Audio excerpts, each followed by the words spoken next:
welcome to Combat Thoughts. I'm Robbie. I'm Lee. And I'm Alex. We're going to take a deeper look at the culture and philosophy behind martial arts.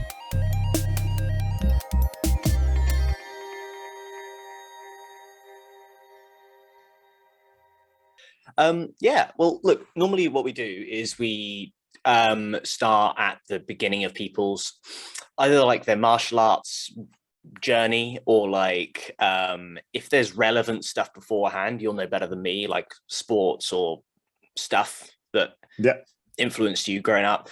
So I'd ask you like where you start, like where you think is relevant to start, and we'll go from there. And whenever we find interesting stuff, we'll just riff off of that.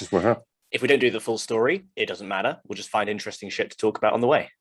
No, but I mean, for me, I guess, I came always from like a rugby background. So I was kind of always used to a bit of rough and tumble kind of playing rugby. I obviously had two older brothers and stuff like that growing up. So carried on playing rugby. And I think I was probably like 14 when I first saw, it was actually a UFC. I think it was on, it's like the UFC kind of Unleashed, where it was not necessarily a fight card, but just a bunch of like highlight fights put together on like an hour episode on Sky Sports. It was at this point. So it was before it kind of went to Tanta and now BT Sports and stuff like that. So it was originally on Sky Sports just as like an like Unleashed episode.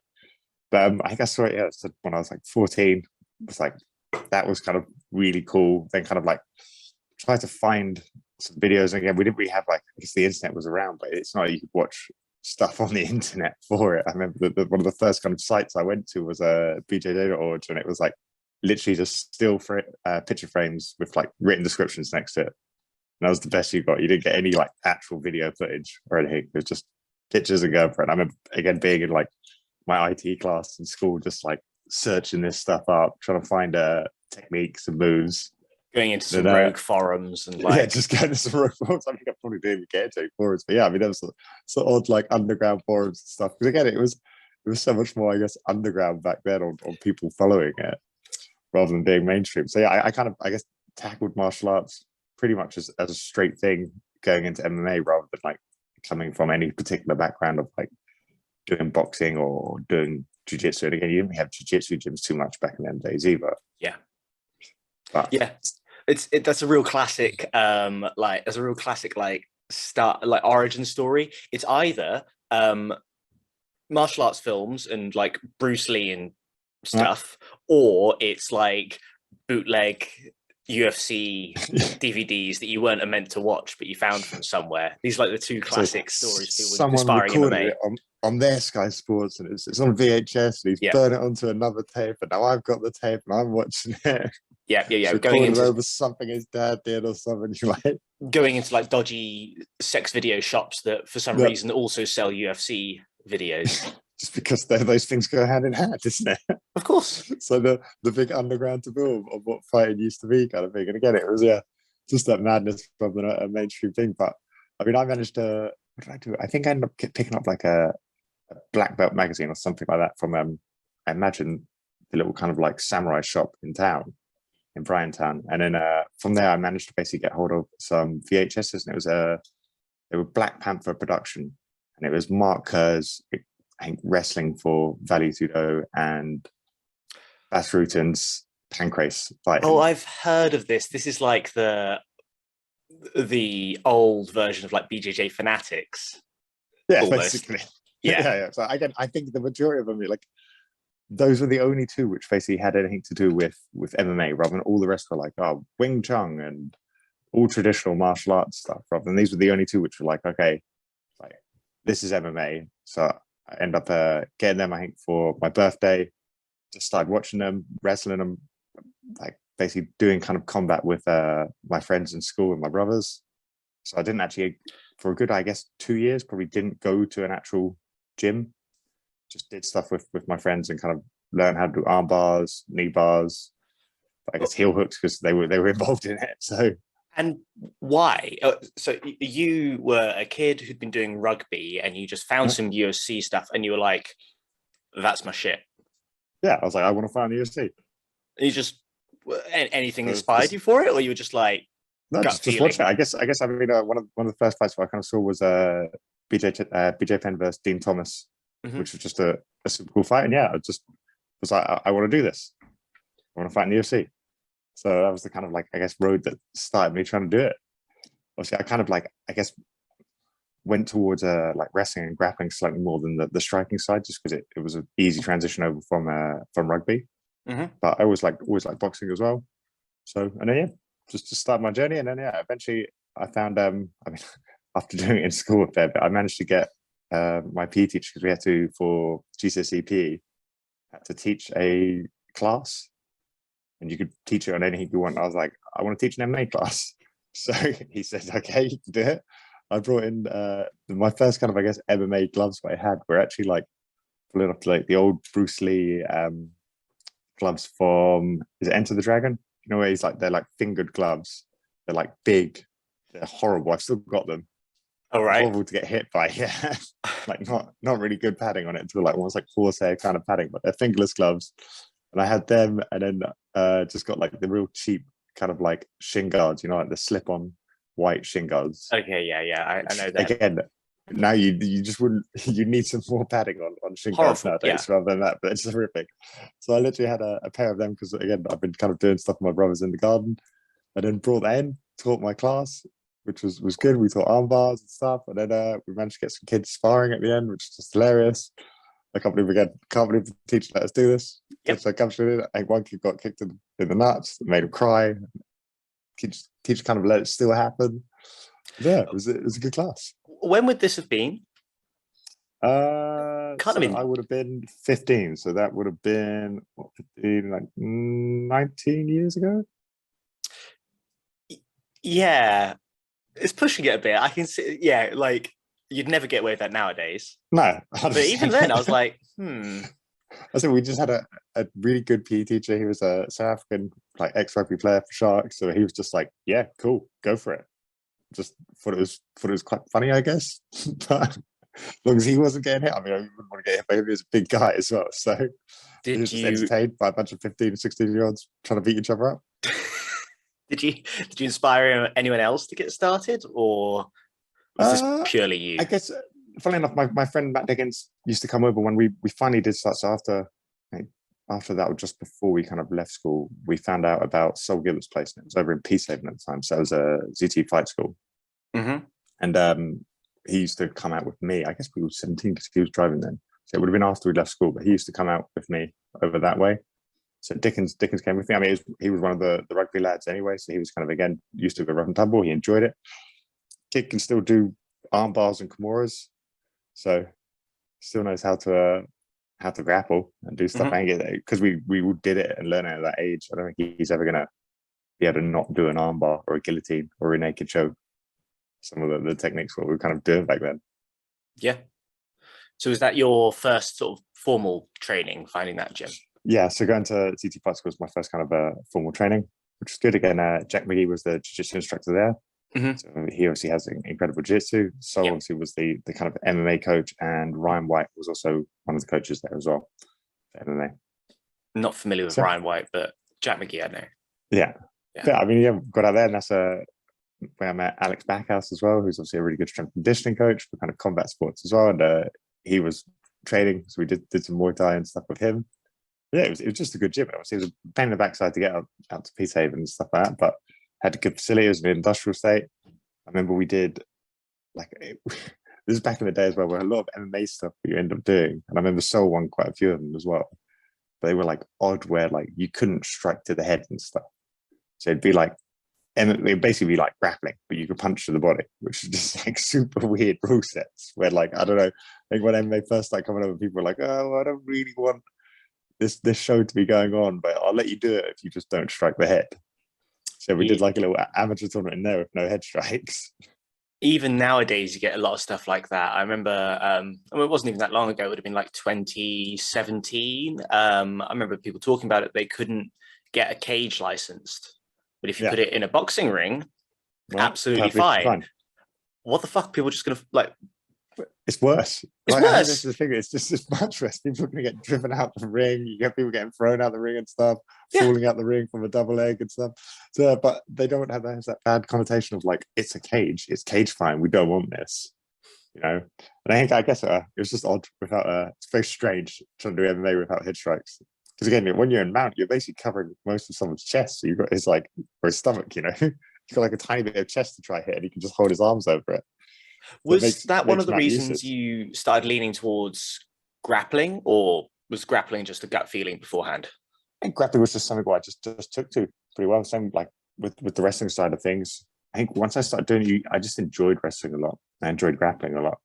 So it's something what you can kind of do, I guess, more day in, day out without kind of getting bust up and bruised. I know you could still get hurt and bust up and bruised Yeah. from it, but rather than say if you're boxing every day, you'd be like, oh, like, you have a bad day in the striking department, you definitely know you've had a bad day. Right? You can have a bad day in grappling and be like, oh, okay, Just come back tomorrow and rest up tonight and I can come back tomorrow kind of thing. So there's definitely something what I guess I did more. So you're training. So what was it? ZT? Yeah, ZT Fight School. ZT5 Was the school, place. right? So it's over at P7, and then we followed that because he eventually moved from P7 to Vine Street in Brighton. Mm-hmm. And that was, I mean, it was, I guess, a slightly closer location, but it was like a small, like almost dungeon gym, which is, I guess, quite cool. But it'd be one of the ones where you're sparring and you literally take one back step and you like bump into your partner, like another pair behind you and stuff. But it was good. So that's where I met Raph as well. Polish Raph was teaching down there, or like training down there, and started teaching as well. So I got to meet him and start training with him as well. And Martian was the wrestling instructor, so I had a Polish wrestling instructor down there as well. So I started wrestling with him. Say That's Martian, kind of, I guess, where definitely Martian. Polish. So yeah, that's where I started picking up my wrestling as well a lot more. And yeah, it's just a cool gym, good bunch of guys. And were you already competing at that point? No, I don't think I actually started competing until they moved to Hove. So, I mean, I can't remember. I'm trying to think of when I actually did my first. I had a gi jiu-jitsu tournament, which I believe basically this is how I got my purple belt, because I think Ivan was just basically like, you can't compete in a white belt or blue belt category. So he was like, you have to have a purple belt. You can compete in purple belt category. And I was against two guys, and I think I straight footlocked both of them in the end. So I didn't really like it because it's just a nightmare of people holding onto and not letting you do too much or move too much. I kind of like, I guess, nogi's a bit easier, it's a bit more free flowing. Yeah, I mean, yeah, it's natural, isn't it? With the grips you can get in gi, it just slows it down so much. Right. I mean, it's good in a way because it's such a technical thing and stuff. But I know no grips. I basically wrestle the same way I wrestle in a gi and a no gi, so it doesn't really matter for us. I mean, yeah, I still can't deal with grips, and I'm this many years into jiu-jitsu, and I'm not a purely no-gi guy. At least you have a good excuse for doing no-gi only. I don't, and I'm still not used to grips. So yeah, I can relate to that. But it's just the most frustrating thing when someone's got a grip and you literally can't clear it. I'm like, how do I get this guy off me? Like, he's got my lapel, or he's got my sleeve or something. I was like, I just can't clear a grip. But so, what about UFC or MMA competition, rather? So I guess I did obviously the first one in P7, which was the no head strikes. Then I think it was probably like a year to a year, about a year to a year and a half afterwards. We did a in-house kind of amateur tournament, which was done at the Hove CT. So it was like an upstairs room where the kind of dynamic yoga is behind Hove Station. That's where the old ZT fight school used to be. And we did an amateur tournament. And again, it was quite a funny one, I guess, because that was with head strikes. So although it was an amateur tournament, you had bigger gloves on, shin guards on. It was in the cage in the gym. But it was quite cool because it gave that, I guess, that more fight environment where people didn't necessarily buy tickets, but you had teams in there to watch the fights, other opponents to be in the fights as well.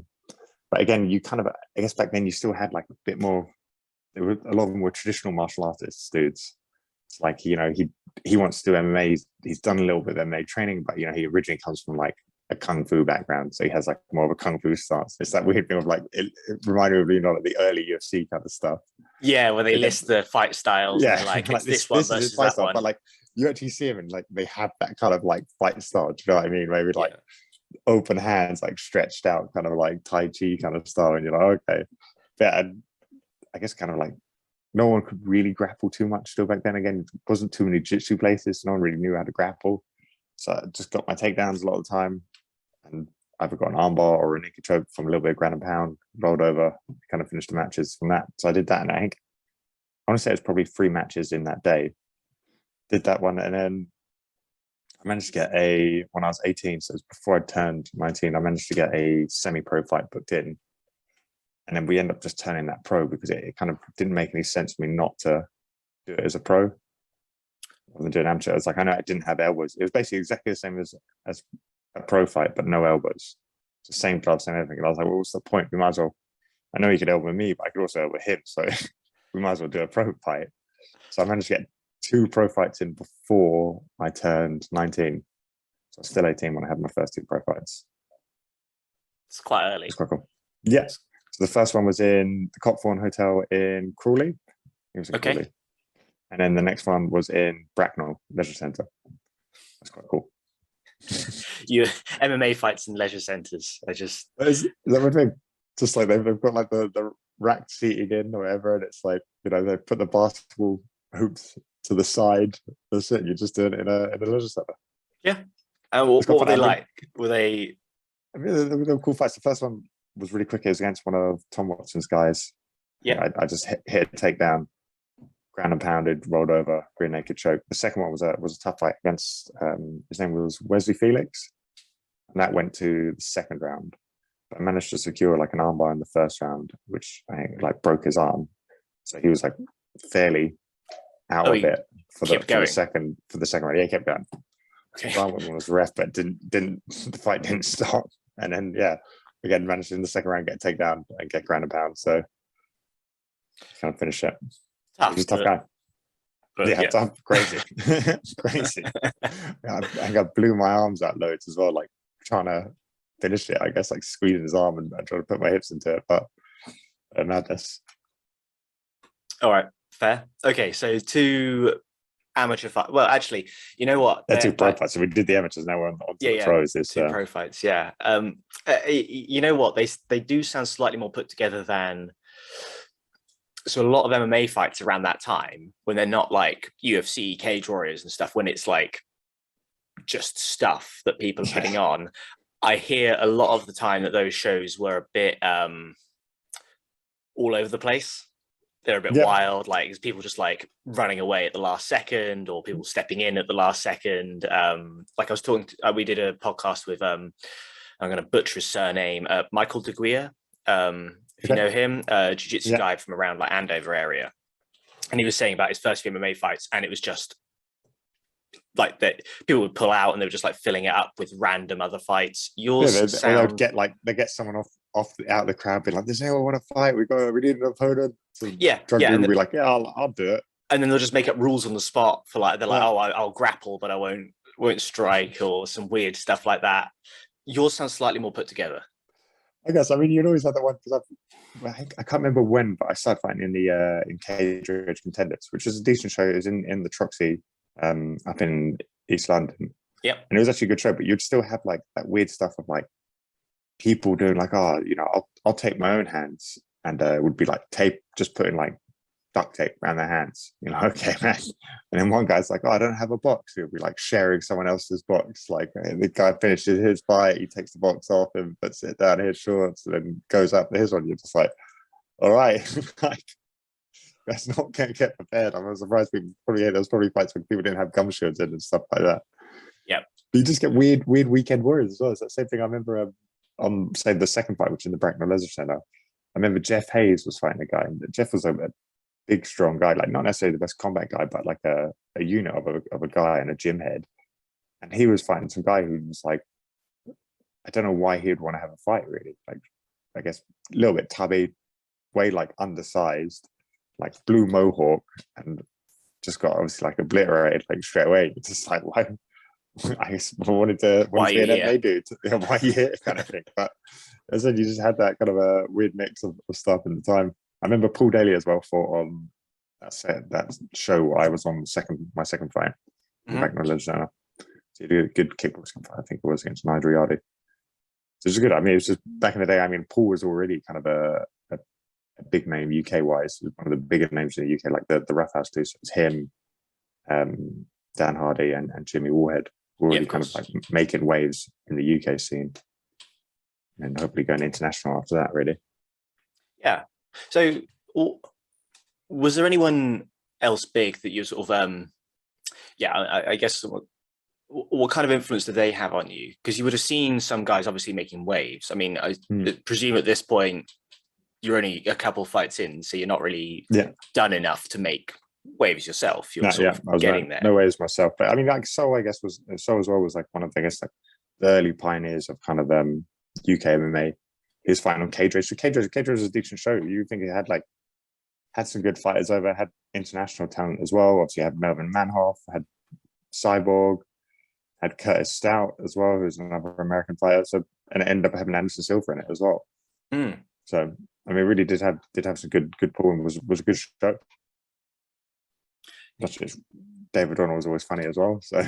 Oh wait, did David Donald run Cage Rage? Yeah, David Donald ran Cage Rage. Oh my god. Okay, right. So now I understand, because I thought on God, what was it? The amateur one between WCMMA and UCMMA. I can't remember what it is. Obviously they've gone off. It's Warrior Challenge and Urban Challenge or something. Yeah. But I the amateur one I fought on, and Dave is a fucking character. It's the best way to describe it, isn't it? I think he's amazing, and I probably bring him up too much on these podcasts, but just. But so he was a pioneer again in UK MMA scene. Like he was the one putting on the shows at the South, like all the time, and going down and doing like an amateur scene for it. I remember for a little bit, I can't remember what it was on, but he was doing like almost like a TV style thing where he would like go to a gym, like it'd be like, oh, we're gonna go train with Jake Boswick today, and he's building up to a fight on the next Cage Rage, and he's against this, and this is how he's training, and like they would get in, they would train as well, get his like shirt on, take his gold bling off, and get on the mats and be like, oh, Jake's got great wrestling, and he's doing this, and he can reach strike hard and stuff. He doesn't help the whole MMA fighter / promoter image problem, because he's we know that there's a lot more well-adjusted guys, but Dave is not that. I mean, it's exactly what people would imagine an MMA promoter would be like. That means like East End kind of lad. He's like, all right, lads, I want to see some violence. Just this is the other thing. When you were doing like you'd go up to like say Cage Rage Contenders, you'd weigh in, and then like straight away while you're hydrating, he's like, right, we've got to do like pre-fight interviews and pictures and stuff, and he'd be like, say this, you know, do this and say that, or whatever, and like say your opponent, you're gonna knock him out, you know, and you're just like just looking forward to the fight. It's gonna be fine, you know. It's just always be trying to like instigate you saying some like cool one-liner, like put down kind of like trash talky thing. But he must. I mean, whatever he's doing it well, because he's had quite a few good names come through in his shows. I mean, Johnny Walker's come through his shows, walking out as a stripper, hasn't he? Yeah, but this is the thing, you don't get to do these things for PSC, but at the end you can do anything you want for your entrance. You want to dress up as this and go out, dress up this and go out. You want this music, I'll put that music on for you. I really enjoy him actually at the shows. I think you could make a TV show just about Dave, just following him around. I mean, just following around doing his stuff. Yeah.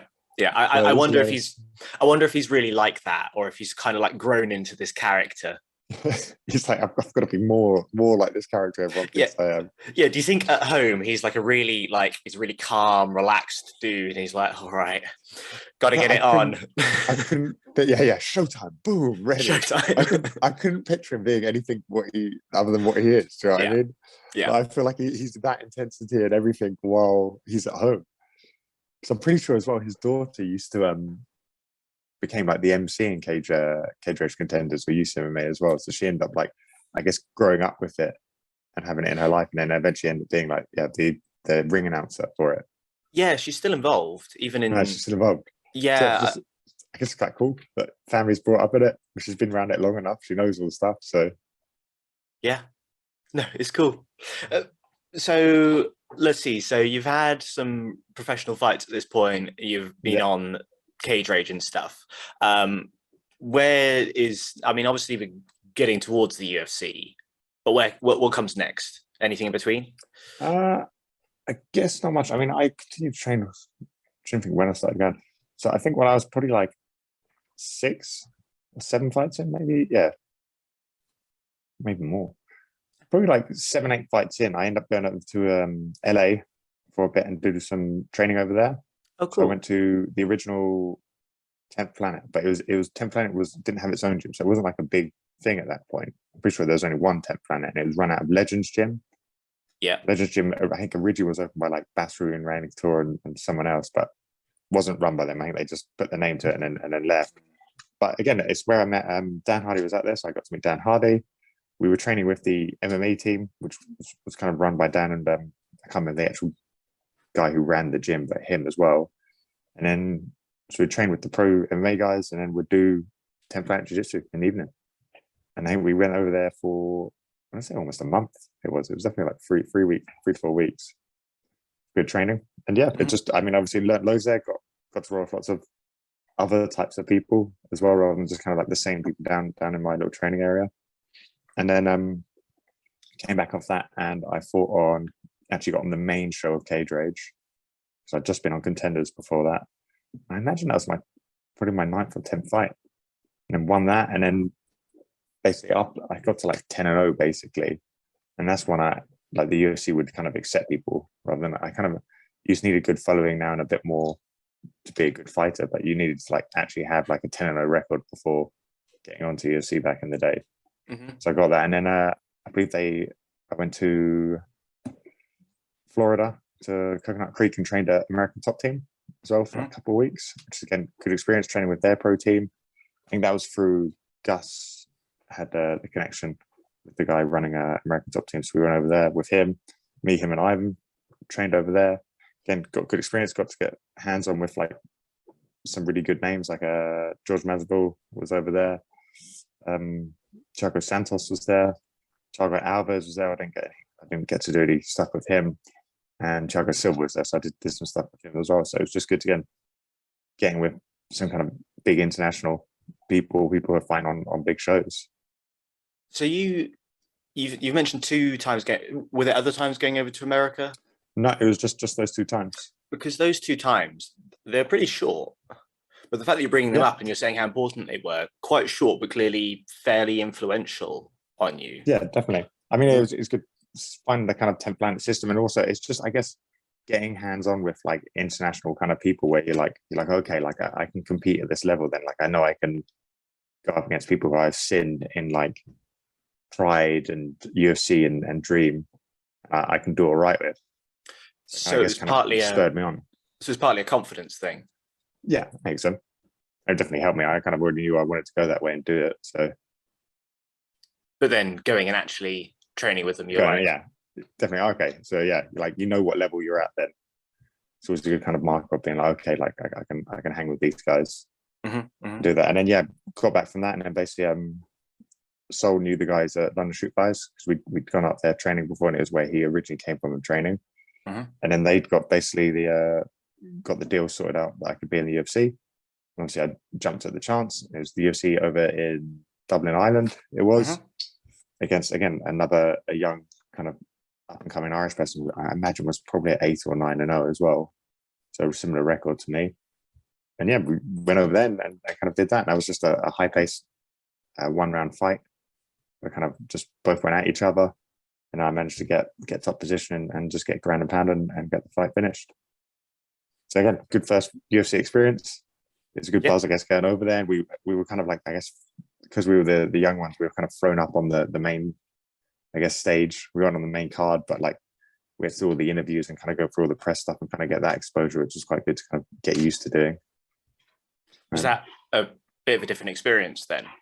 I must certainly, yeah. You didn't necessarily have to do that. Well, I didn't have to do that at any of the other shows. Okay. Before, rather than having to, I guess, do like press interviews and stuff was a kind of bit of a change. So one of the things what you see when you start watching UFC, but you don't necessarily think you're going to have to actually do. Yeah, no, I get that. Yeah. Did you find? Oh, sorry. Can you say when my dog was rolling around moaning? Oh, it's just the dog. I was wondering what that was. Yeah. Yeah. Sorry. What was that? So. Oh, fucking! I've completely lost my train of thought there.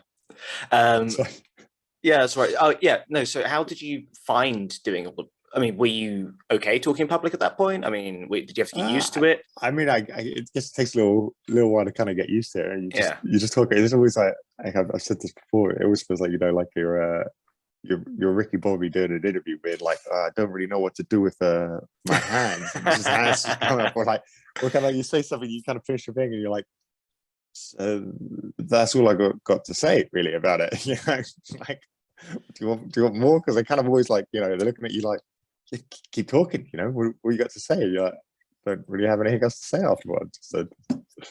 Yeah, I was actually wondering about that because I had a look at your interview after Diego Sanchez, Right. and you're very polite and you're very well spoken, versus a lot of the UFC guys, which are like, yeah, I'm going to call this fucker out, and this guy sucks, and I want, yeah. Did you ever get any like pressure to talk smack about people, anything like that? I guess it's definitely like not in the UFC, but obviously we had this. I had this in like the kind of cage rage contenders and cage rage days with Dave being like, you know, say this, and then say you're gonna smash him out and stuff like that. And I was just like, nah, I'm just not gonna say it. I'll just speak the way I'd normally speak, I guess. Which is again like I guess slightly nicer, like just being like, why would I call someone out? I'd kind of fight anyone. Don't need to call people out, and it's all gonna be we're gonna do it when we get in there rather than like talking about it now. So then it just carried on with how I was normally and into the UFC doing it. Yeah.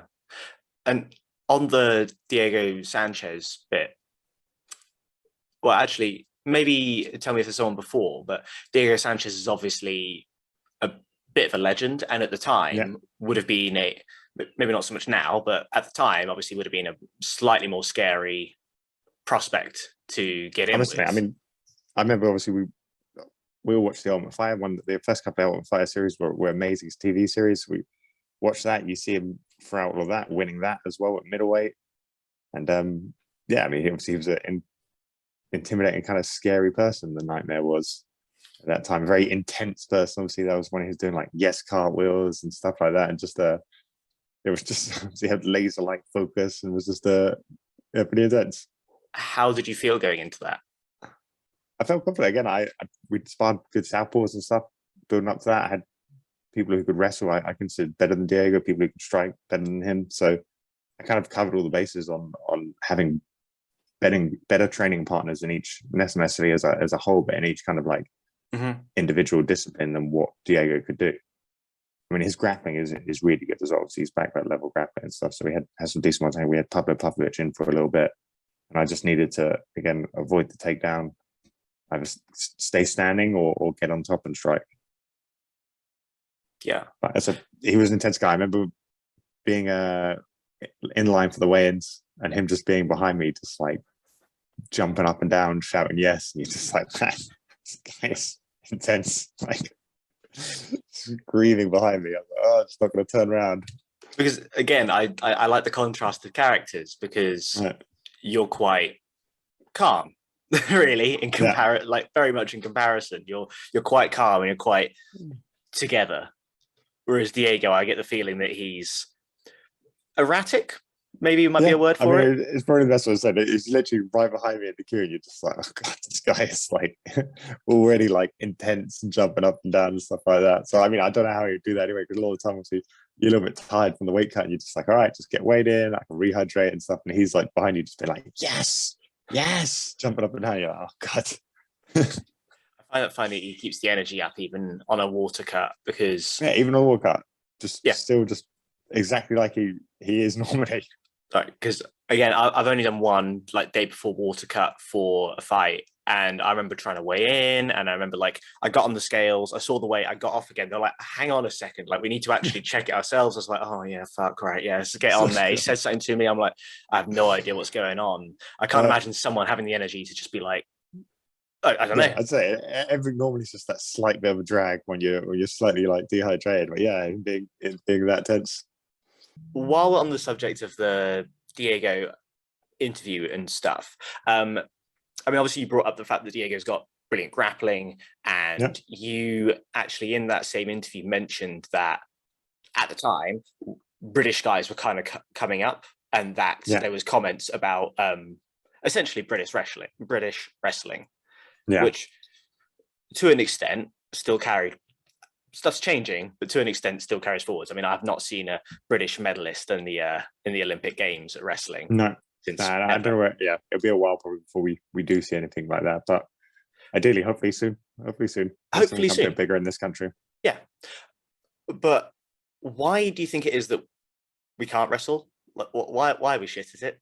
I think obviously so many other countries, whether they be Eastern European kind of countries or America and stuff, obviously they just start wrestling from such a young age. I mean, we have I guess to a certain, like, boxing is probably our main combat sport that we do, and although we don't say schools anymore, like, kids start young in that sport, and you can see that when it comes to, say, the Olympics, and our boxers are normally always of a good high caliber. So it's the one kind of, I guess, combat sport that we do actually produce good boxers, and it's because we've had it, like, socially involved in our country for a very long time. Rather than the other countries that normally lead the wrestling side of things is the exact opposite, but with not the exact opposite, but the same thing, but with wrestling. You know, like the Americans wrestle from very young, the Eastern Europeans and Middle Easterners wrestle from a very young age.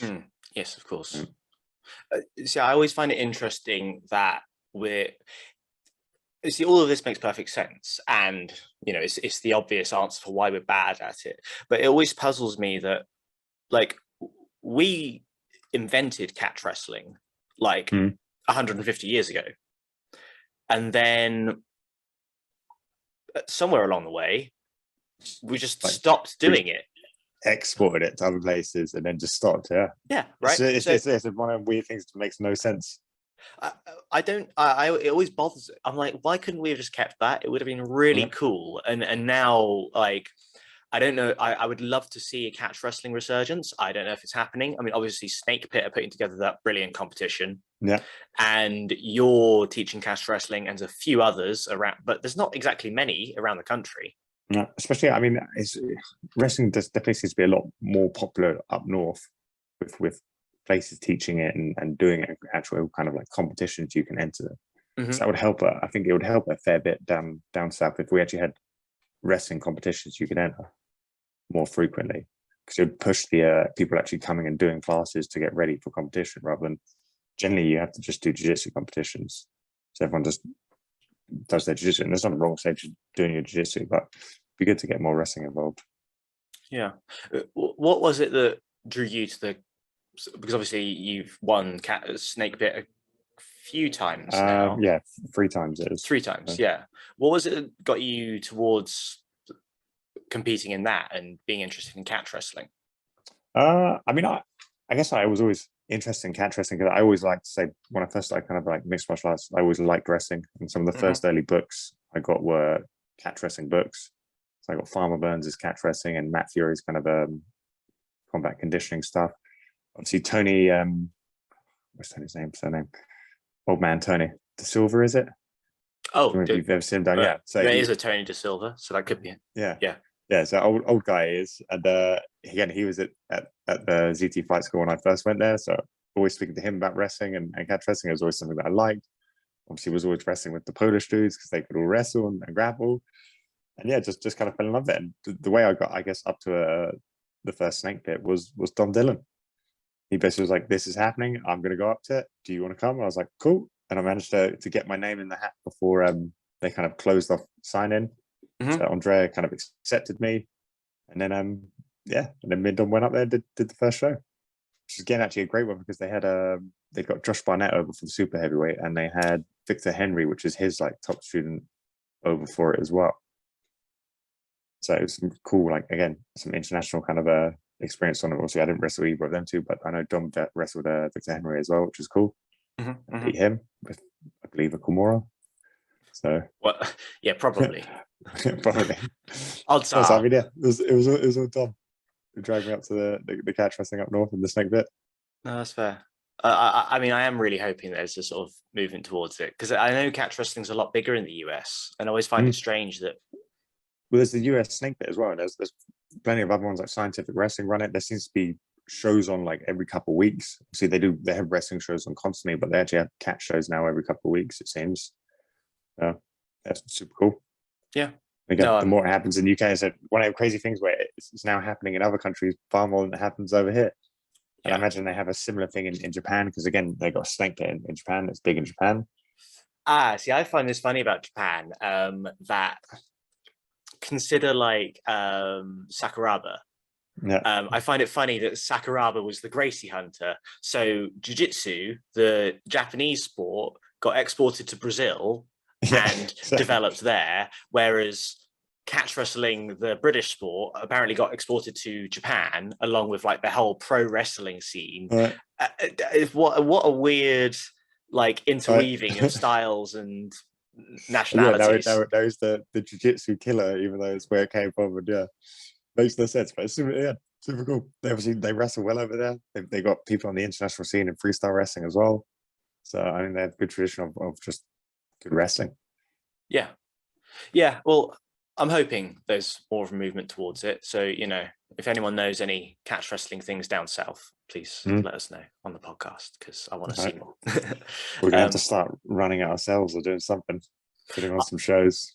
Are you going to put together a competition for catch wrestling? I'd like to put something, probably more like a friendly kind of interclub thing, just to get people out and doing it necessarily. I wouldn't necessarily be with putting on a show at a venue or anything like that, but not a show. Definitely saying like an interclub thing would be really good, just to get us all wrestling and get our level up more.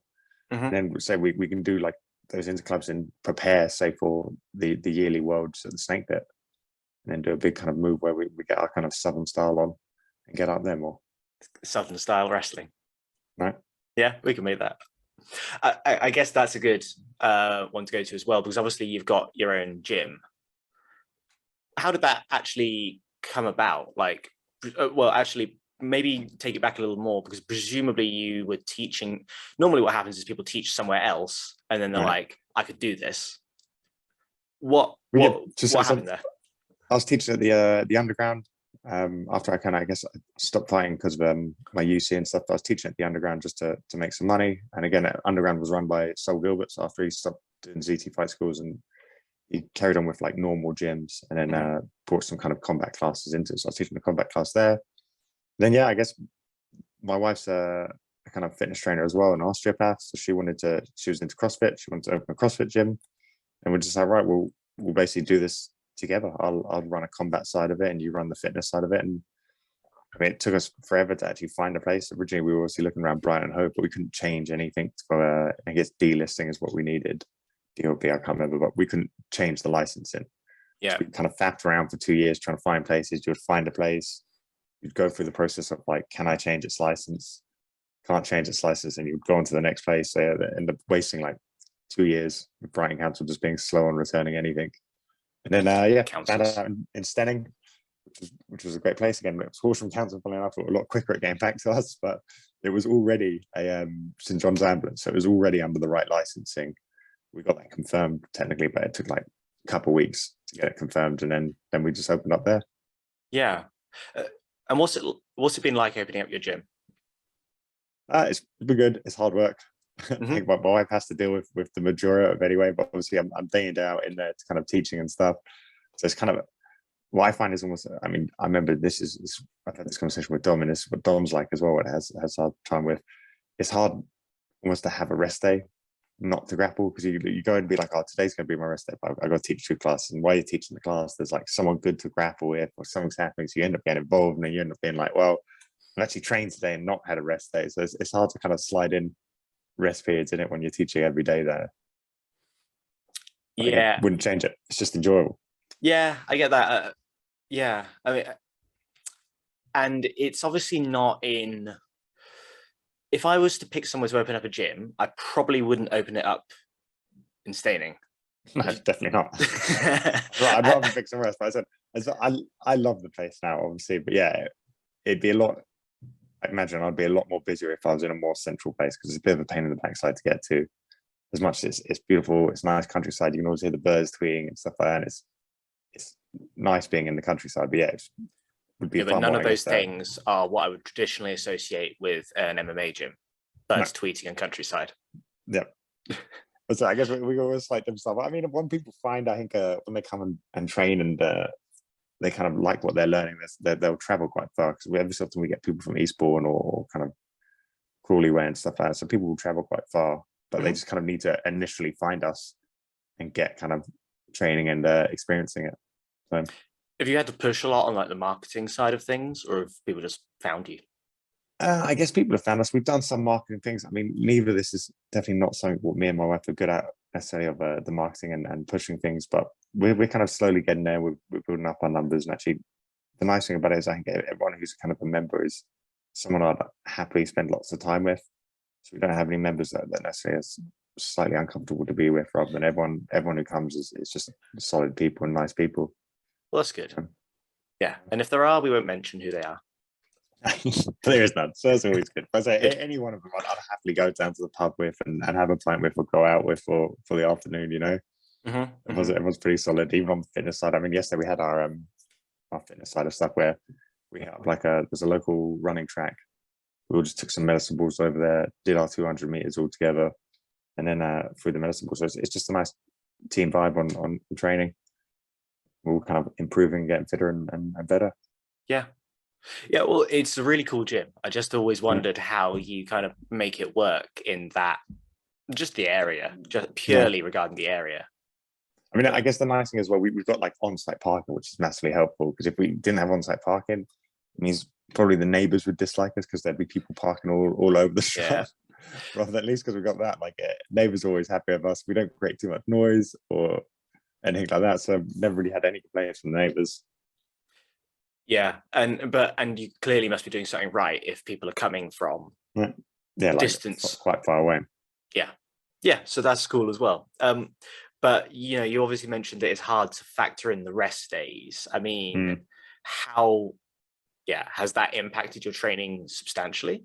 Or I guess I mean, I always take a rest day when I can. Like if I'm planning to rest Monday, but someone good comes into grapple, then I'll be like, all right, well, I'll try change up. I'll try rest either tomorrow or the day after, and I'll get my good rounds in. So it's the same thing. Like when Dom comes in on a rest day, you're not going to rest. You're going to get involved and get on Dom while you've got him over there. You don't get hands on Dom on that. Yeah, that's fair. I kind of wonder in general as well. I mean, managing your own training as well as training other people. I mean, how do you find that?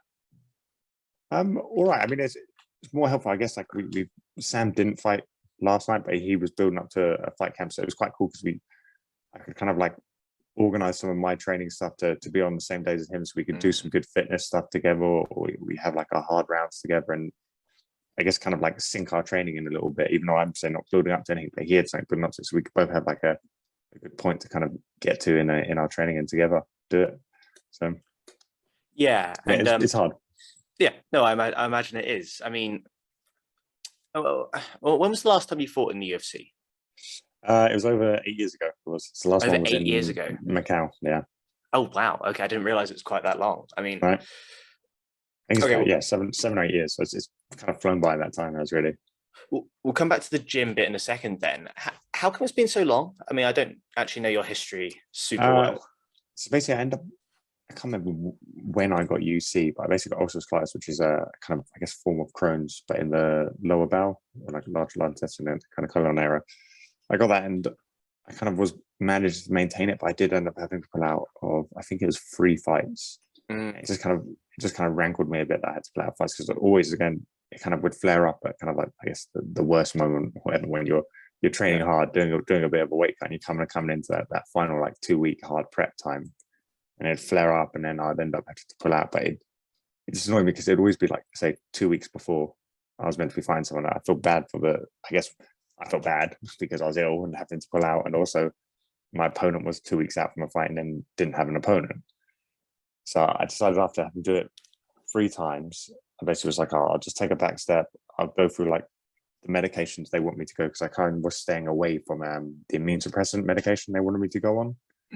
So I was like, right, I'll just take ideally a year off and do the medication, fix myself, and then get back on. And then I guess we just slowly went through different types of medication where they'd start working, and all things like with the immune suppressants, and I went on to biologicals afterwards, which was done for an IV. They all basically take a while, I guess, to work, where you'll be like, okay, like you'd start your immune suppressant tablets. They'd start doing like almost weekly blood tests on you to see how it's affecting your bloods, and then that would like lengthen out and be like monthly, and they'd always take about 3 months to kind of like take full effect into your body. So you'd be waiting for 3 months, and you'd be okay, like kind of like, they're not making me ill, or like some of them did make me ill, not making me ill, like I'm not getting a flare up, so technically I'm fixed. And then say within a couple of months of that, I'd end up getting a flare up again. So the dose or the medication wasn't right. So then we'd go through a different set of medication. One of them I went through, the immune suppressant medication I was taking basically wasn't being converted by my body into something, the thing what they wanted it to convert into. It changed into like, I don't know, 2 different substances, and it was going more to one way than the other. So they ended up putting me on a different medication on top of that one to make it block changing into what they didn't want, basically. Okay. So it's just a pain in the ass where I was just end up, taking so many different kind of pills to kind of get my body to work right. And then again, they kept failing. I kept either like, because that hard thing of like, you'd feel good for a while and then you'd just get another flare up while you're on it. So you'd be like, oh, this medication's working. This is okay. I can kind of handle this. And then 3 months later, you get another flare up and you're like, okay, so it's not working. And then went on to biologicals, which basically another thing. I mean, they actually made me feel really good for a lot of the time because they're done in an IV. So you have like an IV for an hour, then you sit around for an hour to make sure you don't have any adverse effect. And then I'd feel great for 6 to 7 weeks. And then I'd feel a bit lame for a week and then I'd have another one. So they did it like every 8 weeks. So again, did that for a couple months, felt good on it. And then again, eventually had a flare up again on these. I think the year ended up having surgery. So the year before I had probably about 9 months before I had surgery, I was kind of in and out of hospital every couple of weeks, really. Where like they put you on prednisolone, which is a anti-inflammatory steroid when you're on this to try bring down the inflammation in your bowel. So I'd be on that and it wouldn't be working. So I'd go into the hospital, that IV it. So I'd be in there for like 5 days doing IVs, then it would come down. And I'd have to go back out on the oral prednisolone, which would be like 8 tablets. And then when I start dropping it, you're meant to drop it like every week, a tablet. And when I'd start dropping it, I'd have a flare up again. So I'd have to go back into hospital. It's pretty hardcore. Go back onto like intravenous ones and back on it. So I spent like I said the last 9 months just on these steroids, which aren't good for your body at all. And just going back in and out of the ammo in hospital. And eventually had to have surgery. Managed to get it done privately, which was good because I was kind of on the waiting list, and it'd be like Saturday would be surgery day, but if something else happened, so I'd be all prepped and ready to go. But if a car accident happened, someone came in, I'd be pushed off the list. So that happened like once, and then I was just like, if I can, I'm going to try to go private. And managed to get private, and then it was like within 2 to 3 weeks after that, I had my surgery, went under the knife, had my large bowel removed, had a stoma for, I want to say probably like 6 months. I had a stoma for like 6 to 8 months, and then just had 2 other sets of surgery. So the initial surgery was to remove the large bowel, put a stoma in. The second one was to make a J pouch, so like an internal pouch out of the end of the bowel. And then the last one was just to connect it all up, put the stoma back in my body. Damn. Yeah, there's a lot. Yeah. Okay. Fair. I was not aware you'd been through all that. But I managed to I did it all in, I think it's about 8 months. So normally they're like a year between each surgery, but I was just like, I had a kid on the way. We'd already opened the gym. This was the other annoying thing. So we opened the gym, and then like within like a month or two of opening the gym, I was like, I have to close my side because I'm like always ill and having to take kind of days off, and I'm going in for surgery. So we just like, right, we'll just get it done as quick as possible. But I carried on teaching. I said, after I had my initial one, carried on teaching with the stoma. I had like a little protector I could put over it, which is like kind of a hard plastic protector. So I could still teach and grapple and do everything. And just kind of got back into, I guess, combat really. So you were getting back to it straight away? Yeah. So good. Yeah. I mean, did you manage to, were you able to train while you were going through all the drug side of things, like pre-surgery? I was training as much as I could. Obviously, I felt run down a lot of the time. I think I actually did my first catch wrestling worlds like a week or two after I'd got out of hospital for one of the doses. So I was still on prednisolone and stuff for it. But as I said, Dom kind of gave me the opportunity, and I was just like, I got to do it, really. Yeah, may lose, but it's a good experience. So fair enough, mate. Yeah. And when did all that get kind of wrapped up? I guess not that long ago. No. So that's probably 2 to 3 years ago. I finished my surgeries and had them all kind of put back internally, or at least 2 years ago. I got back internal, and that's where I've kind of like I've been upping my training ever since. So now I'm at a point where I think I can, or I feel like I can hit an international scene or international level again and things.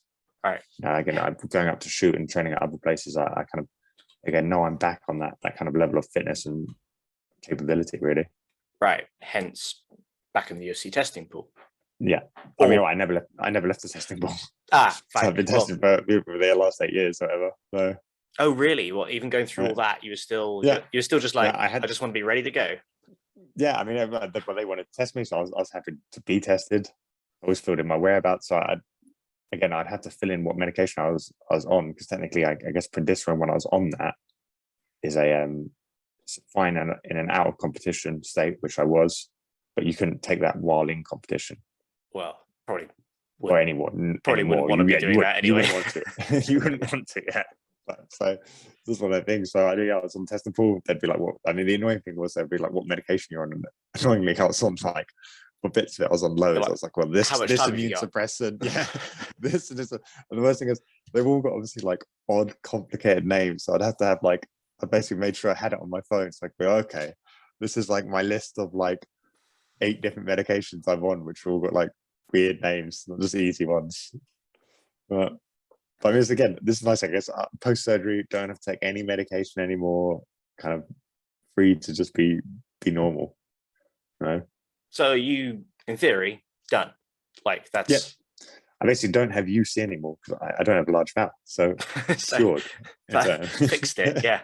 Just chop it out. Just chop it out, remove it, take it away. But I mean, it's crazy because it's like there's something like 5 pounds of flesh is a large valve, so it's a fair chunk of weight. It's like over 2 kilos of just body just gone. How much did it weigh? Whatever they replaced it with? Will it help you make weight? Oh, there's nothing. I thought it's just nothing. I just don't have a large valve. Help you make weight? Yeah, I'm 2 kilos light. Which is great. So that's cool though. You never left the pool, so you always like going through all that. You were never like, oh fuck it, I might need to pack it in. No, I mean, like I said, they kind of let me just be like, I spoke to them. I was like, I'm going to take some time off to try and fix this, and they were just like, cool, do what you need to do, take as long as you need. And obviously, I stayed in the pool because I wasn't retiring per se, so I was still in the testing pool, just doing the testing. And the guys that come down and do the testing, which is it's like an external company that you start to pay, so it's Wild, or I think it's Wild or whatever. They're always just lovely guys as well. Come down normally one at my house or to classes and stuff. I've had guys watch my class before because I couldn't pee enough or do something for it. But it was always nice guys. So. Fair. And now you're okay, and you've been okay for the past year or two, and you're back in the testing pool. So you are looking again. So now you're looking to get back in the cage, I guess. Yeah, I am looking for a MMA fight. I think like at the moment we're in discussions with UFC whether I can get back on one of their shows or whether they're talking about maybe letting me fight on another show. It's just basically like a build-up fight because tune up. They don't know what kind of level I'm at. So they much I'm saying like I'm cool, I can do any level. They don't know. It's been a long time kind of thing. So which I'm fine with. I think that's fair enough. I mean, I do think it's kind of stupid when people come like comparing. I don't know. Compare like Ronda Rousey coming back to fight Amanda Nunes was a horrible move. No. Versus, I mean, even within the UFC, like Dominic Cruz coming back to fight.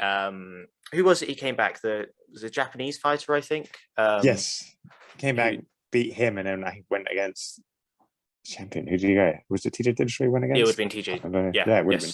Yeah, that was a much better move, right? Yeah. Like low tune-up fight, boom, did great in it. Chance for a shot at the title.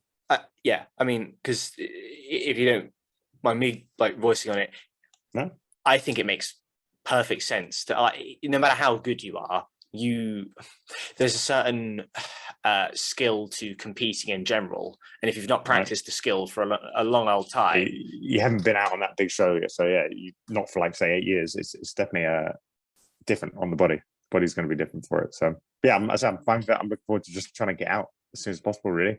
Nice. All right. So no word on when or who? No, not at the moment. Okay. Still just trying to get something. Cool. And the thing I partly wonder is, obviously you've got your own gym that you own and you've opened up. Do you find there's a sort of problem, like a sort of conflict of focus almost? Because obviously you've got to focus on training your own guys. Yeah. And if you're going to be on the UFC or some other show, whatever it is, you've got to focus on getting yourself ready. There's a bit of a balancing act. Yeah, I mean, I haven't necessarily had to do this balancing act Not yet.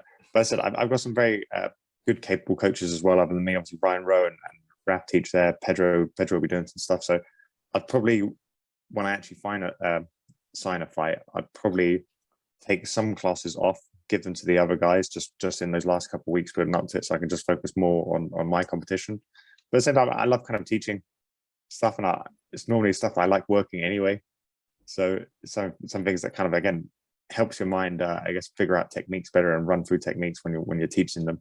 You have to break them down to a certain extent so everyone can understand them and be able to do them.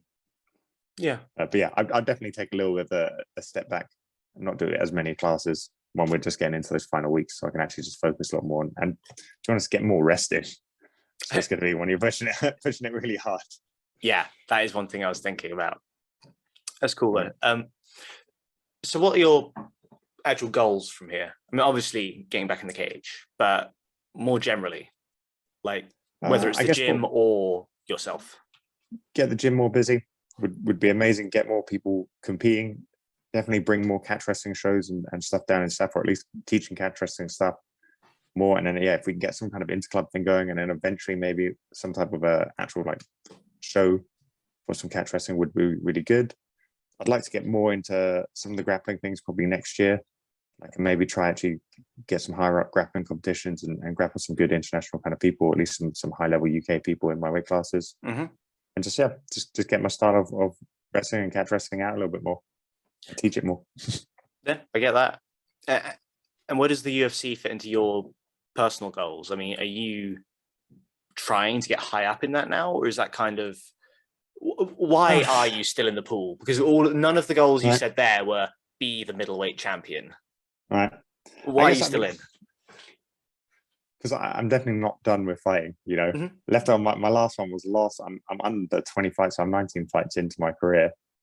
I definitely want some more fights, and I think it deserves to be at like a higher up show, whether it not be UFC, but like a higher up show rather than just some like fighting down the Bracknell Leisure Centre again. Because my last couple of fights definitely or at least some more fights can't be like that type of level of competition. You know, they need to be on a bigger stage, and it's what I want to do.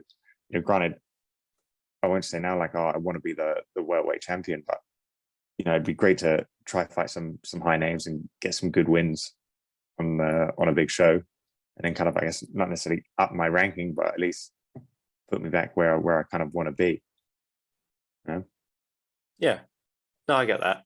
Is it a testing yourself kind of thing, or is it I guess, yeah, there's always been, I kind of just like competition, you know. I think it brings the best out in a lot of people, and I think it brings the best out of me when I can compete. And again, the harder the competition, the harder you got to go, and the better you got to be.